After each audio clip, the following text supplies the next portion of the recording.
औज़ुबिल्लाहिमिनश्शैतानिर्रजीम बिस्मिल्लाहिर्रहमानिर्रहीम इय्याका नअबुदु व इय्याका नस्तईन। उम्मीद करता हूँ जी आप सब लोग खैर खैरियत से होंगे।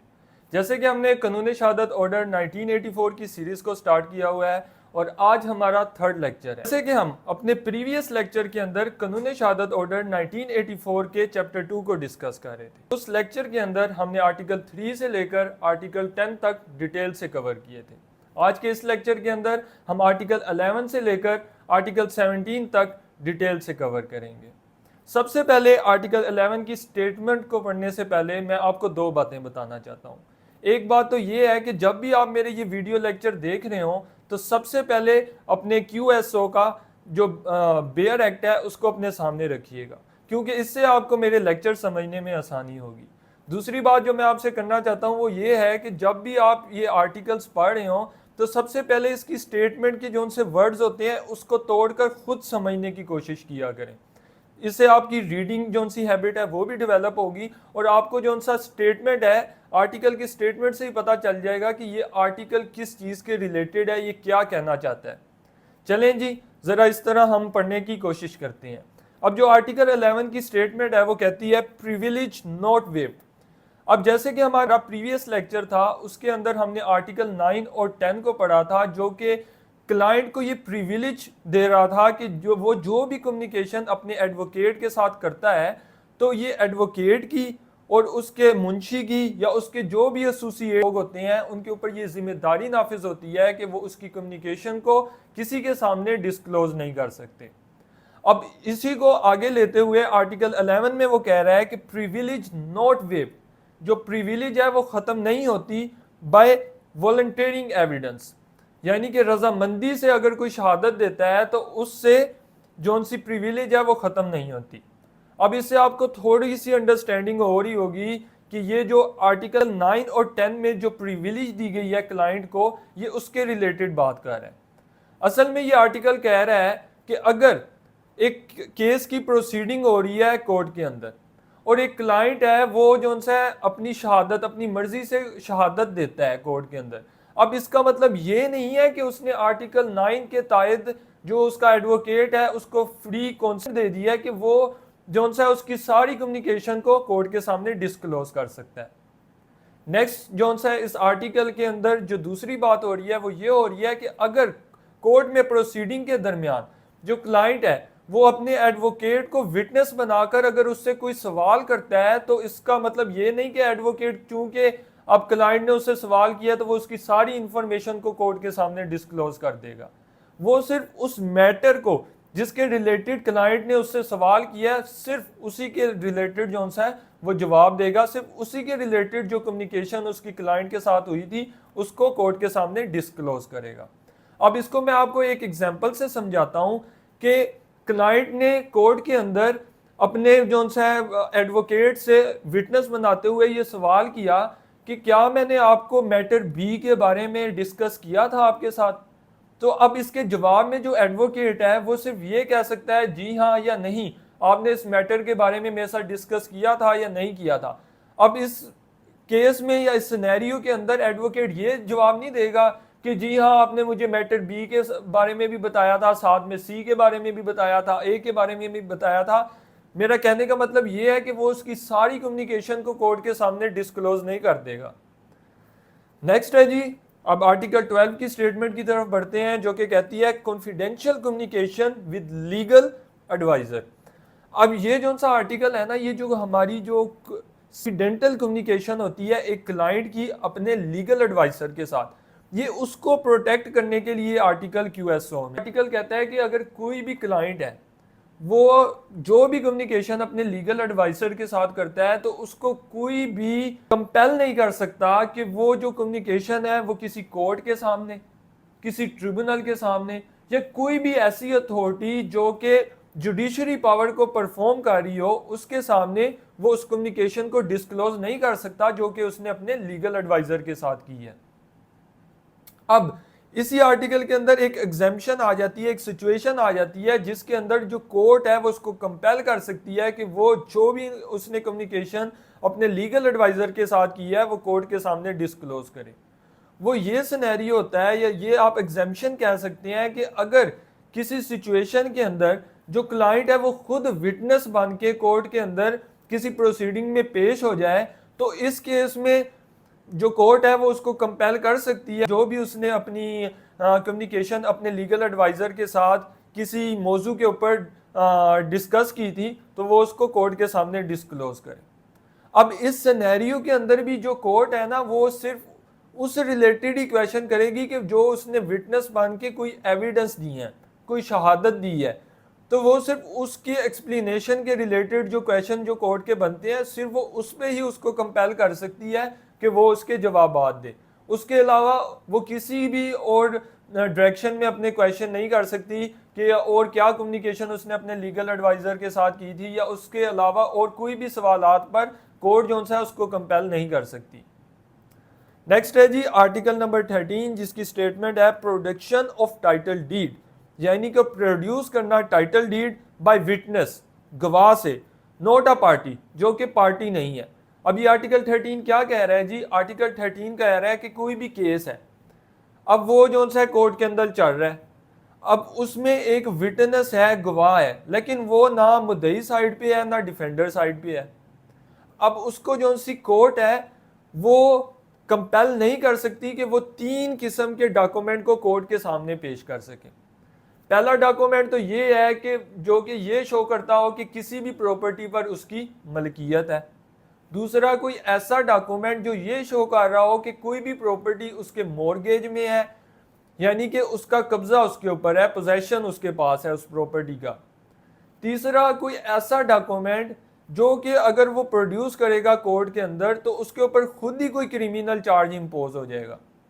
ये 3 किस्म के डॉक्यूमेंट को कोई भी कंपेल नहीं कर सकता कि वो कोर्ट के अंदर प्रोड्यूस करे। अब इसी आर्टिकल के अंदर एक एग्जेम्पशन आ जाती है जिसके अंदर वो अपनी टाइटल डीड को जो है कोर्ट के अंदर प्रोड्यूस कर सकता है। अगर वो विटनेस अगर राइटिंग के अंदर अपनी कॉन्सेंट उस बंदे को शो कर दे जो उस टाइटल डीड को कोर्ट के अंदर प्रोड्यूस करना चाहता है,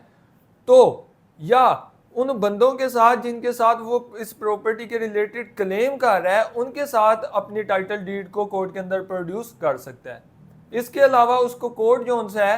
इन्फोर्स नहीं कर सकती टाइटल डीड को कोर्ट के सामने प्रोड्यूस करे।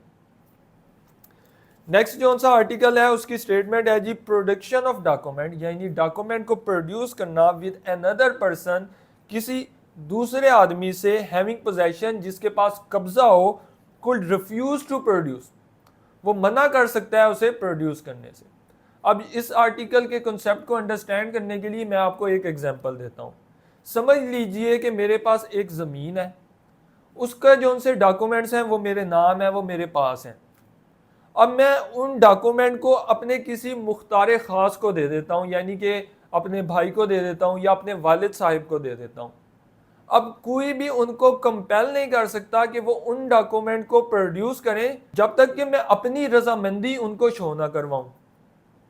यानी कि जब मैं अपनी रजामंदी से उनको कहूंगा कि ये डॉक्यूमेंट आप प्रोड्यूस कर दें, तब तक वो उनको कोई इन्फोर्स नहीं कर सकता कि वो डॉक्यूमेंट को प्रोड्यूस करें। नेक्स्ट जी आर्टिकल नंबर 15 की स्टेटमेंट है विटनेस नॉट एक्सक्यूज। अब जो गवाह है वो कोई बहाना नहीं बना सकता from answering on grounds that answer will criminate, कि इस बना पे जो है ना कोई बहाना नहीं बना सकता कि वो शहादत देने से या किसी सवाल का जवाब देने से इनकार कर दे कि अगर मैं जवाब दूंगा तो मेरे ऊपर कोई क्रिमिनल चार्ज इंपोज हो जाएगा। अब ये जो सा आर्टिकल है ये कहना चाहता है कि कोई भी गवाह है, अब वो चाहे कोई सिविल प्रोसीडिंग है या चाहे वो कोई क्रिमिनल प्रोसीडिंग है, उसके अंदर वो इस बना पर कि अगर मैं कोर्ट के सवालात का जवाब दूंगा तो मेरे पे कोई डायरेक्टली या इनडायरेक्टली कोई चार्ज इंपोज हो जाएगा, क्रिमिनल चार्ज इंपोज हो जाएगा, या मेरे ऊपर डायरेक्टली या इनडायरेक्टली कोई पेनल्टी इंपोज हो जाएगी, इसलिए मैं कोर्ट के जो से सवालात हैं उनके जवाब नहीं दे सकता। इस बना पर वो कोर्ट के सवालात के जवाब देने से इनकार नहीं कर सकता। अब जिस आर्टिकल में प्रोवाइडेड है कि अगर कोई ऐसी सिचुएशन आ जाती है जिसके अंदर कोर्ट किसी भी बंदे को कंपेल करती है कि वो उनके क्वेश्चंस के जवाबात दें या शहादत दें, अब इस सिचुएशन में जो विटनेस है अगर उसके ऊपर अगर कोई क्रिमिनल चार्ज लग भी रहा है तो कोर्ट उसको माफ़ कर देती है, उसके ऊपर वो क्रिमिनल चार्ज नहीं लगाती। लेकिन अगर इस सिचुएशन के अंदर जो विटनेस है, जो गवाह है, वो गलत शहादत दे देता है, रॉन्ग एविडेंस दे देता है, तो इस सिचुएशन में उसको गिरफ्तार भी किया जा सकता है और उसके ऊपर क्रिमिनल चार्ज भी इम्पोज हो सकता है। नेक्स्ट जी आर्टिकल नंबर 16 है, जो जिसकी हेडिंग है अकम्प्लिस। अब अकम्प्लिस जो है इसका मतलब होता है शरीके जुर्म।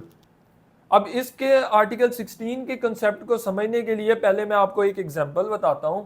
समझ लें कि 3 शख्स हैं, पर्सन ए, पर्सन बी, पर्सन सी। अब उन्होंने कोई जुर्म किया, अब उस केस की प्रोसीडिंग कोर्ट के अंदर हो रही है। अब जो सा कोर्ट के पास उस जुर्म के रिलेटेड कोई ठोस एविडेंस नहीं है, तो कोर्ट क्या करती है, उन तीनों में से जो पर्सन सी है उसका जुर्म जो सा है ना बहुत कम है, या आप कह सकते हैं कम नोयत का जुर्म है। जो सा कोर्ट है वो क्या करती है, उस पर्सन सी को एक ऑफर देती है कि अगर आप कोर्ट के सामने अपने शरीके जुर्म जो से हैं उनके खिलाफ अगर आप अपनी शहादत दे दें तो कोर्ट जो से आपकी सजा है उसको माफ़ कर देगी।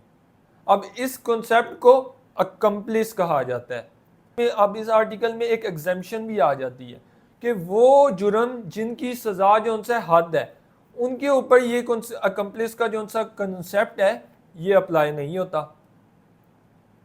नेक्स्ट जो सा इस आर्टिकल के अंदर वो कह रहा है कि जो ये कन्विक्शन है ये इस बिना पर इसको जो सा है ना ख़त्म नहीं किया जा सकता, या इसके ऊपर कोई क्वेश्चन मार्क नहीं आ सकता कि ये जो सा है गैर तस्दीक शुदा गवाही के ऊपर, यानी कि जो सा उनका साथी है उसकी गैर तस्दीक शुदा गवाही के ऊपर बेस करती है ये कन्विक्शन।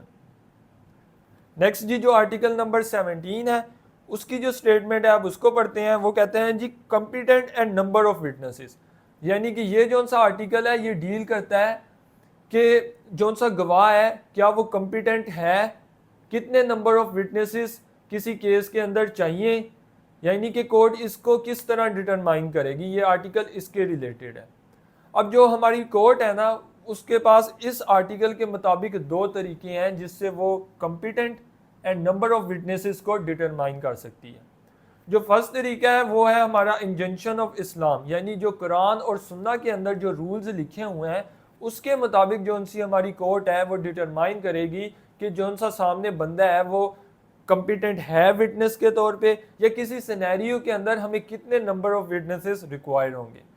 अब जो इंजंक्शन ऑफ इस्लाम के मुताबिक जो रूल्स हैं उसमें फर्स्ट रूल तो ये आ जाता है कि जो सा बंदा है वो इतना कैपेबल होना चाहिए कि कोर्ट जो उसके सामने क्वेश्चन रख रही है उसको अंडरस्टैंड कर सके और उसका रैशनली तौर पर जवाब दे सके। दूसरा जो रूल है वो ये है कि वो जो विटनेस है वो अनबाइस होना चाहिए, यानी कि उसके ऊपर किसी भी पार्टी का प्रेशर नहीं होना चाहिए।